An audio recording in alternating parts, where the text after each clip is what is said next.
Right now I want to show you how to keep your personal score on the Garmin Approach S3 Golf Watch GPS. Here I've loaded a course and this is the first hole. It's par 4. These are the distances, the front, back and the middle of the green. Down here is a button for the scoring. So let's hit that. Up pops my scorecard for this hole. It's the first hole, par 4. Garmin defaults the number of shots to start as 4, which is par. So what happens is I can go up and down from par and just only have to hit a couple of buttons.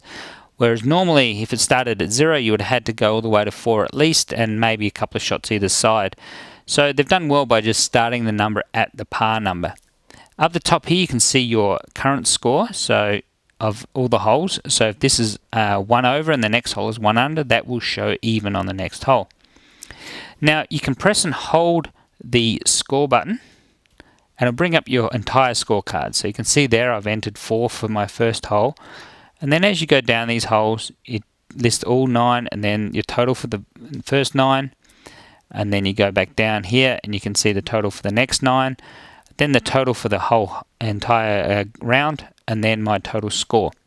So the other thing you can do here is if you've missed the scoring on the second hole, but you go to the third hole and you put in a score of 1 over, when you press and hold this button again, you'll see they've entered par for the second hole. So if you're getting pars, you don't have to actually enter it until you go to one hole and you actually have to change your score above par or below par.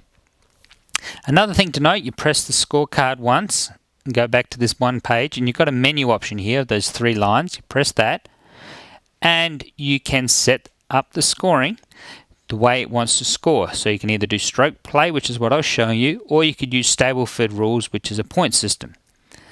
Also available on the menu is changing the par. So if one hole doesn't have the right number par number, you can change it by just going up and down and then hitting select. So in this case I would have changed hole number 1, it's par 4. If I want to change it, I can just go down and change its par, 1 up, and then now it's par 5 hole. So that's a good thing to do as well if you need to change for a certain hole. So that's how you do scoring on the Garmin Approach S3 Golf Watch GPS.